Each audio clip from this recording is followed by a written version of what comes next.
बहुत पुराने समय की बात है। समुद्र के बीचों बीच एक रहस्यमय द्वीप था, निरंजन द्वीप। कोई नहीं जानता था कि वहाँ क्या है, क्योंकि जो भी वहाँ गया कभी लौटकर नहीं आया। उसी द्वीप के किनारे बसे गांव सत्यपुर में 19 वर्षीय युवती अन्विता रहती थी। वह गांव की बाकी लड़कियों से अलग थी, शांत, ज्ञान पिपासु और तारों से बातें करने वाली। एक दिन अन्विता को अपने पिता की पुरानी डायरी मिली, जो समुद्र में खो गए एक नाविक थे। डायरी के आखिरी पन्ने पर लिखा था, सत्य का दीप मृगतृष्णा द्वीप पर जलता है, पर वहाँ जाने वाला खुद को पहचानना भूल जाता है। अन्विता के भीतर आग सी लग गई। उसने निश्चय किया कि वह इस रहस्य को सुलझाएगी। अगले दिन वह अपने 2 दोस्तों किरण और देव को यह डायरी दिखाती है। देव कहता है, ये तो मौत का निमंत्रण लगता है। किरण मुस्कुराकर बोली, मौत से नहीं, सच्चाई से डर लगता है देव। अन्विता ने दृढ़ स्वर में कहा, मैं अपने पिता को खोजने जा रही हूँ, चाहे वह सच्चाई मुझे तोड़ दे। अंततः दोनों ने साथ देने का निर्णय लिया। तीनों एक छोटी नाव लेकर रात के अंधेरे में निकल पड़े। समुद्र शांत था, लेकिन उसकी गहराई में कुछ जाग रहा था।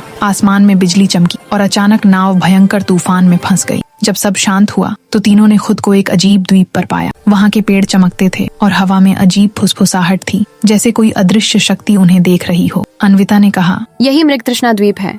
कुछ दूर एक विशाल पत्थर पर चिन्ह खुदे थे। सिर्फ वही आगे बढ़ेगा जो अपनी परछाई से न डरता हो। उन्होंने आगे कदम बढ़ाया और अचानक जमीन फटी। उनमें से हर एक अपनी ही सबसे बड़ी कमजोरी के सामने खड़ा था। देव को अपनी पुरानी गलती दिखी, जब उसने लालच में अपने दोस्त को धोखा दिया था। किरण को दिखा कि उसका साहस सिर्फ दिखावा था, और अन्विता, उसने खुद को देखा, अकेली, डरी हुई, अपने पिता के गुम हो जाने का बोझ ढोती हुई। अन्विता चिल्लाई, मैं अपने अतीत से भाग नहीं रही, मैं उसे स्वीकार करती हूँ।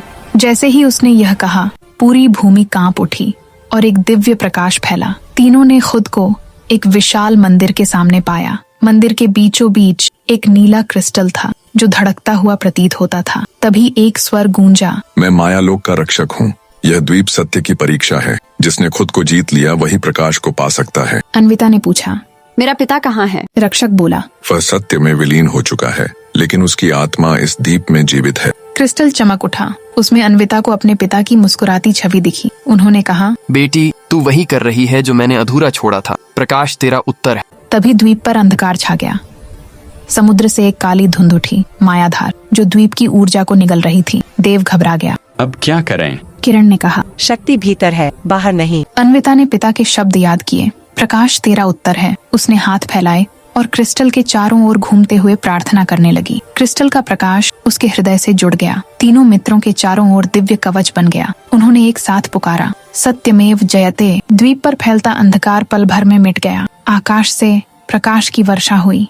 समुद्र शांत हो गया और हवा में एक अद्भुत सुगंध फैल गई। रक्षक फिर बोला, तुमने द्वीप को मुक्त किया है। यह मृगतृष्णा अब सत्य का द्वीप कहलाएगा। अन्विता ने आंखें बंद की और देखा कि उसके पिता की आत्मा आकाश में विलीन होकर एक तारा बन गई। तीनों गांव लौटे।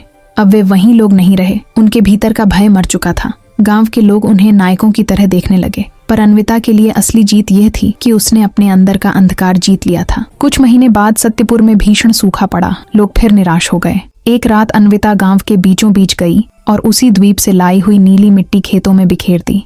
अगले दिन गांव वालों ने देखा, जहां वह मिट्टी पड़ी थी वहां चमकीले फूल उगाए थे। खेतों में नमी लौट आई थी।